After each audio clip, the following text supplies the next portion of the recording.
Have you ever met someone who has a thing, like they only ever do, or talk about, or move towards, is just one specific obsession?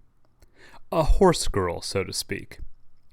Well, the Decepticons got one, and he's a frog. That are alive coming with me. ZX, Spider-Man, Commodore, 128 and 64. I hit the floor, I hit the shore. Got gaming skills from days of yore. I close the deck, computer rolls. Play until my hands are sore.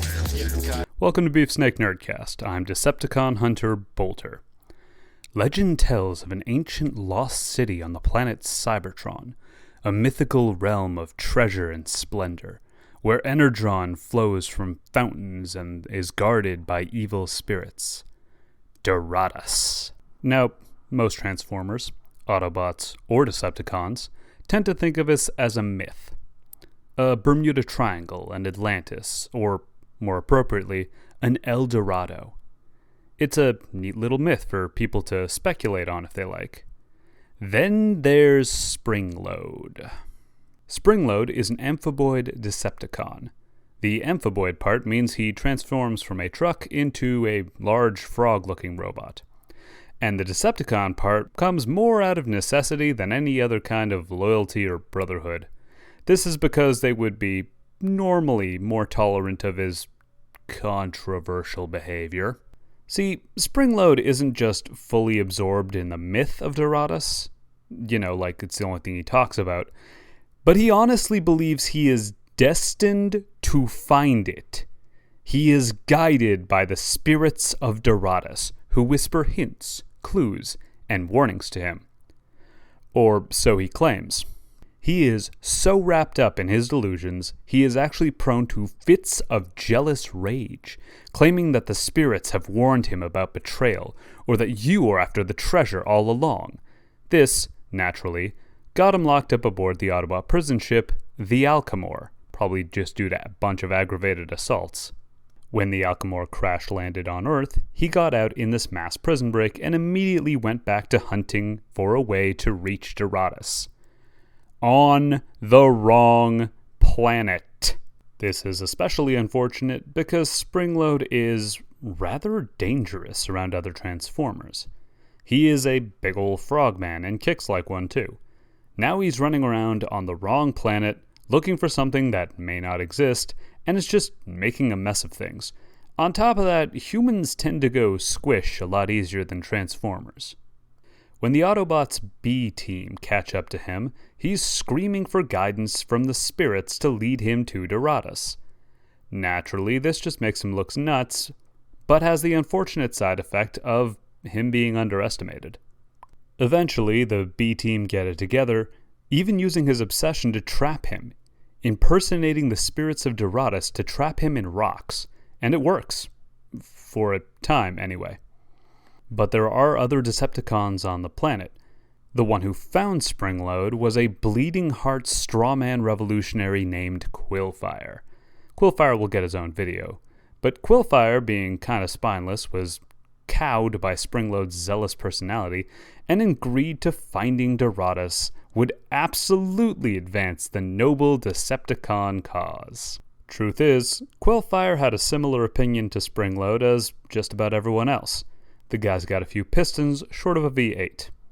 This led to the two breaking off their alliance as Springload got suspicious that Quillfire was going to steal his treasure. During the subsequent scuffle of dropkicks, attempted shankings, and tongue lashes, the two got taken down by a pair of young blood minicons, tinier Transformers who generally fail in a straight fight. The minicons Jetstorm and Slipstream actually won. Oh, but Springload's destiny will not be denied! So he, for some reason, joined the second pack of the charismatic and vicious Steeljaw, who convinced Springload that he would help him find Doratus. Is Springload easily manipulated because he only has one facet to his personality? Maybe, more on that in a minute. This led him to a larger Decepticon team-up on a fragment of the Alchemor they called, wait for it, Decepticon Island. Now, Decepticon Island eventually gets found and raided by the B team, and a very large number of Decepticons got recaptured. But not Springload. See, Springload realized that this team-up had nothing to do with Doratus, and got the hell out of Dodge. Ironically, this saved his skid plate from the subsequent raid, and left him to keep badly treasure hunting across the earth like he has a History Channel show or something. This, believe it or not, paid off, and Springload found the Sphere of Doratus. On Earth, somehow.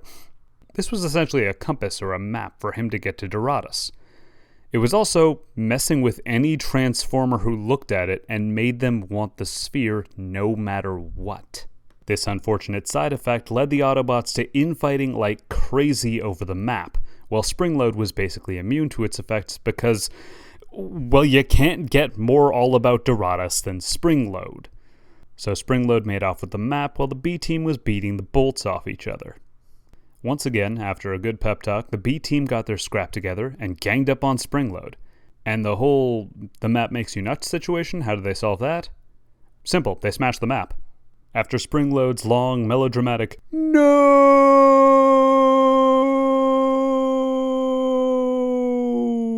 he swore that nothing would keep him from his destiny of finding the lost city of Doratus. And then he got tossed into a stasis pod. For good this time. And that's Springload. I almost feel bad for the guy. As someone with the deficit, trademark, I get pretty wrapped up in whatever I'm currently hyperfixated on. I started this channel in part to spare my friends from my habitual info dumps that are bound to happen with just how my brain is wired. Springload really owns his interests, wears them like armor, in fact. It's a good thing Robots in Disguise is so lighthearted, because Springload is not well. He's delusional, he has auditory hallucinations, and he doesn't need a stasis pod. He needs a therapist. Can somebody call Rung, please? Thank you for tuning into Beef Snake Nerdcast. I have been Bolter, the Destined One.